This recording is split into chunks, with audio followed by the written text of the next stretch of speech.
Hello, everyone. You're welcome to Bible Stories with Sinmi.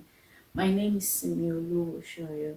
I trust you're having a marvelous day. Today, we are looking at the story of the mother of faith.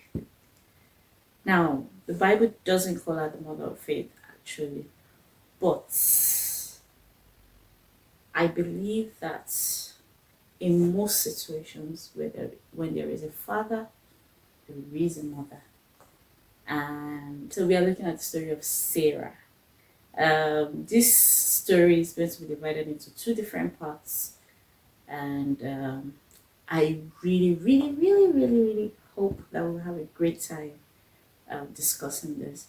But in the meantime, I want to say thank you to everyone who watched the last episode.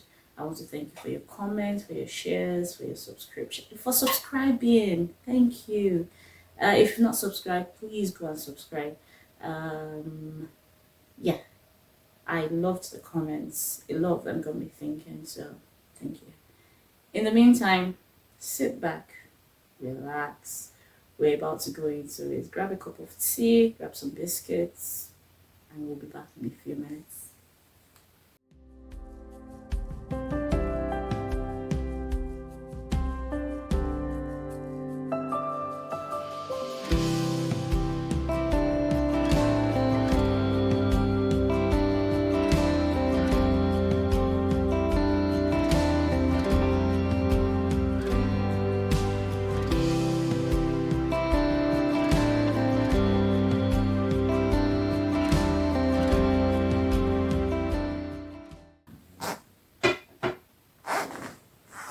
Okay, talking about Sarah.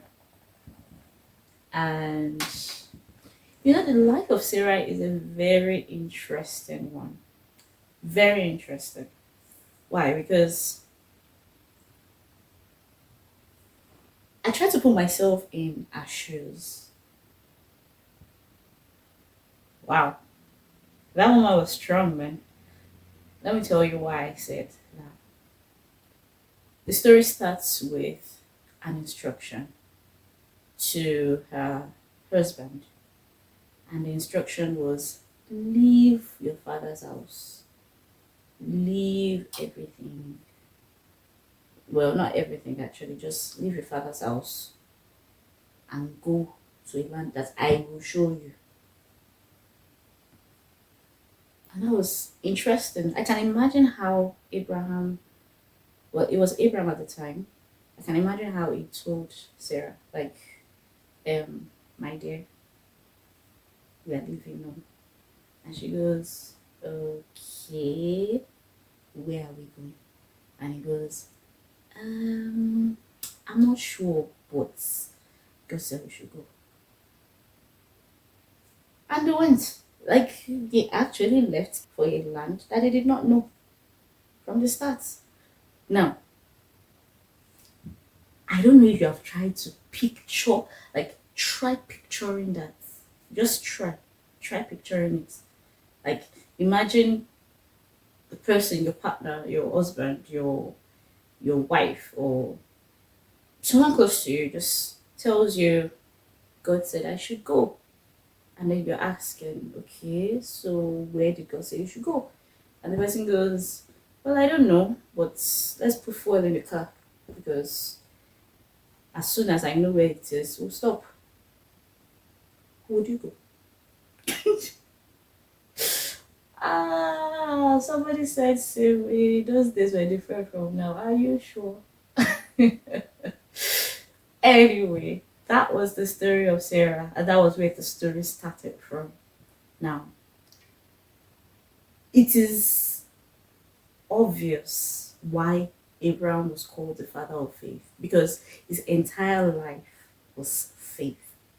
But a lot of people overlook the fact that it wasn't just him on that journey.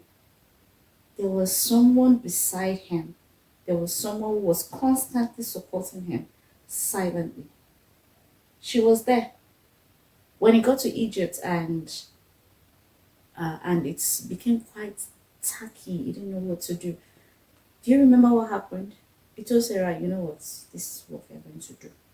She, yeah, who sister and brother before.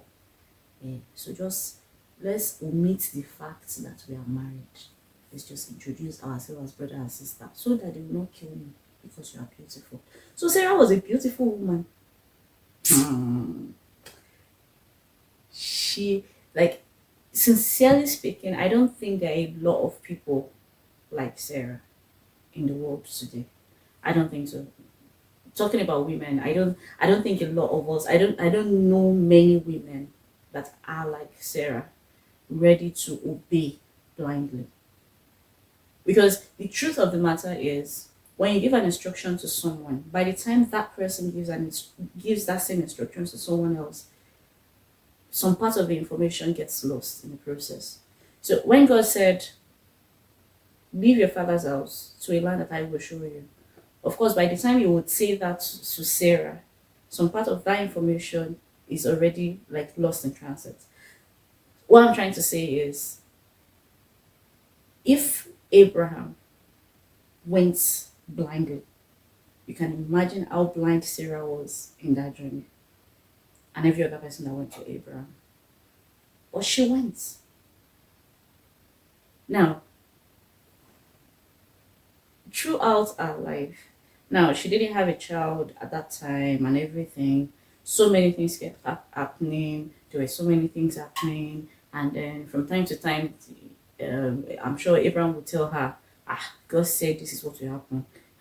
God said I should look into the sky, and that I should look at the stars. Ah, our children will be so plenty." And she'll be like, okay. Ah, God said he's going to make us father of nations, or I mean parents of nations, like whatever. You get what I'm trying to say? But anyway, we are going to father and mother nations. So Sarah. Oh my God, these kind of things God is saying to me, they are very, yeah. And she'll be like, well, okay. Oh.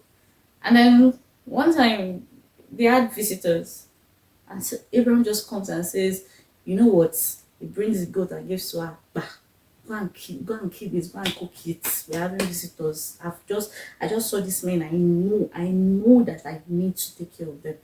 And she takes it and she starts cooking and prepares this delicious meal. And while those ones were eating, well, while the people were eating, one of them goes and says, "I have heard Sarah's cry." Was that how he said it? Well, he said, it literally just reemphasizes what God had said, that Sarah is going to have a child by this time next year. And Sarah was like, these are the people deceiving Abraham. The Bible said she laughed. Like, I can imagine, because I can imagine day in, day out. The funny thing is, it is possible she did not even believe from the start. It's possible that she was just very supportive. Even if, there is a part of the Bible where it says, "Though he slays me, yet will I. If I perish, I perish." That Esther slang. It's possible that from the start, Sarah did not even believe. But she just wanted to believe in she wanted to um support a man. So wherever he goes, if he wants to go into the ground, we are going together. That kind of faith and trust in your man. Because I don't believe that Sarah had the kind of relationship with God that Abraham did. I don't think so. I don't think she believed in God that much.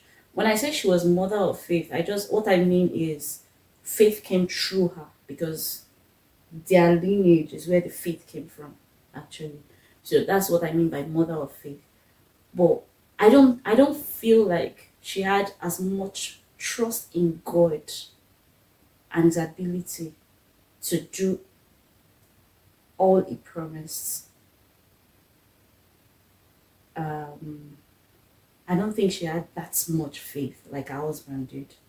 I believe she was just very supportive of her man. Like, even if everything looks bleak, I still believe in him. I believe that he will not drive us into the gutter. And even if we go into the gutter, then so be it. But what if she actually had faith in God? Well, there's no record of that, so we can't say. If she had faith in God, well, there's a possibility actually. There's a possibility that that moment was just a moment of minor disbelief. Like, you've been saying this since for a while. I don't want to think of. But whichever way, our life is still very exemplary. Particularly as a married woman. Um, One thing I learned from the story of Sarah is this. Sometimes the person you're with has a dream that seems bleak. It seems like it is not happening.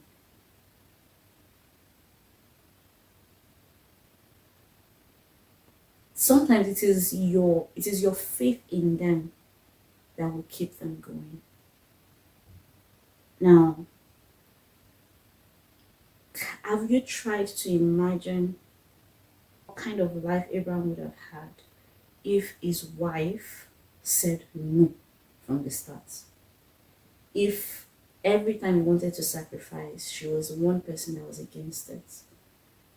Have you tried to imagine what his life would have been if she insisted that those three people that visited during the time of their visitation, that those three people, if imagine if Sarah had said, I'm not having visitors in my house.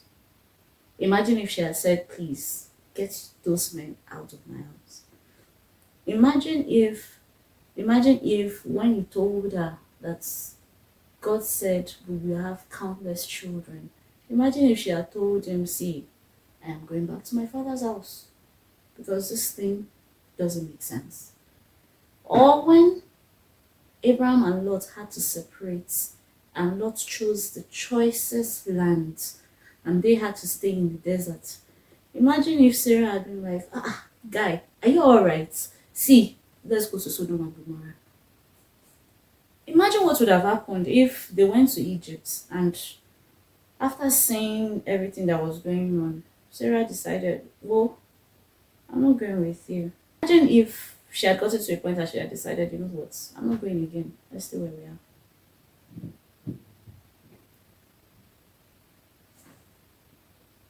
As a partner, as a friend, as a wife, as a husband, as whatever you are,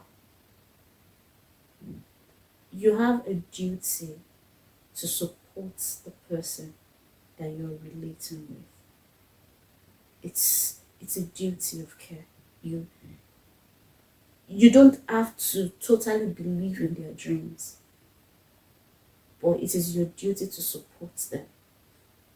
You should be the one place they can always go to when they're in doubt. They should be able to come to you and know that they can get succor from you.